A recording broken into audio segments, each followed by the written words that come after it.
আসসালামু আলাইকুম। আলহামদুলিল্লাহ, আশা করি সবাই ভালো আছেন।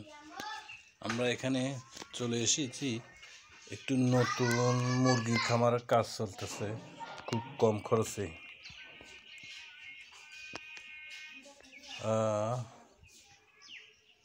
এখানে লাল মুরগির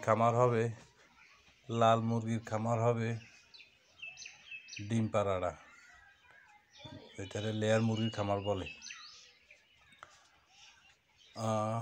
খামারের কাজ চলতেছে বা চলমান। রাস্তার পাশে খামারটা, আশেপাশে বাড়িঘর একটু কম আছে। আপনারা দেখতে পাইতেছেন এখানে পুরানা জিনিস দিয়েই, পুরানা জিনিস সংগ্রহ করে এই খামারটা করা হয়েছে। খুব কম খরচে করা হয়েছে। আপনারা দেখতেছেন খামারের ভিতরে আমরা ঢুকে গেছি অলরেডি। এখানে একটু নেট দেওয়া হয়েছে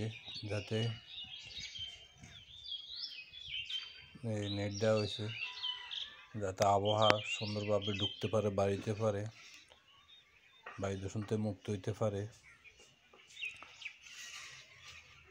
খামারটা চতুর্দিকে আলো বাতাস আছে যাতে অক্সিজেন আপ ডাউন করতে পারে। এখানে প্রায় 2500 মুরগির মতো থাকবে। 2500 মুরগির এখানে খাঁচা ব্যবহার করা হবে। উপরে যে বোতলগুলো দিয়েছে এগুলো সম্পূর্ণ বাঁশ দিয়ে দিছে। আপনারা দেখতেছেন এই যে ফাঁকে ফাঁকে প্লাস্টিকের টিন দেওয়া হয়েছে যাতে আলো ঢুকে। এখানে বাঁশ দিয়ে করা হয়েছে, বেশিরভাগই এখানে বাঁশ ব্যবহার করা হয়েছে কম খরচে। উপরে প্লাস্টিকের টিন দেওয়া যাতে একবারে দিনের আলোতেই যাতে লাইট না লাগে, চতুর্দিকে আলো বাতাস আছে একেবারে। খুব খামারের জন্য খুবই ভালো একটা জায়গা। বেশিরভাগই বাঁশ ব্যবহার করেছে। আপনারা দেখতেছেন এই যে সাদা প্লাস্টিকের যে টিনগুলো দিয়েছে এগুলো দিয়ে কীভাবে আলো ঢুকতেছে, এগুলো খুবই ভালো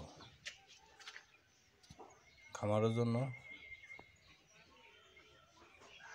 দুইটা দোতলা করে করা হয়েছে, মধ্যখান দিয়ে একটা ড্রেন দেওয়া হয়েছে।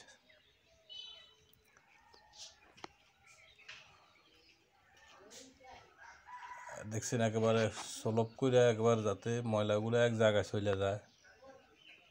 এই যে এদিক দিয়ে দেখতেছেন একেবারে ড্রেন পাশে, আবার উনি যাতে হাঁটতে পারে ওর জন্য একটা করা হয়েছে। মুরগি খাদ্য দেওয়া লাগবে, তাই এই যে এটা হলো ড্রেন দিয়ে ময়লাগুলো চলে আসবে। ময়লা চলে আসার পর কই যাবে? এই ময়লাগুলা যাতে পরিবেশ দূষণ না করতে পারে তার জন্য উনি আবার বুদ্ধি খাটাইয়া বায়োগ্যাস প্ল্যান্ট একটা করতেছে। সে বায়োগ্যাস প্ল্যান্ট করলে ও বায়োগ্যাস প্ল্যান্ট থেকে বিদ্যুৎ জ্বালাইতে পারবে, গ্যাস জ্বালাইতে পারবে, নিজে জ্বালাইতে পারবে, ভাড়াও দিতে পারবে। তাই নতুন খামারিরা বায়োগ্যাস প্ল্যান্ট করতে পারেন। স্ক্রিনে আমাদের নাম্বার দেওয়া আছে, যোগাযোগ।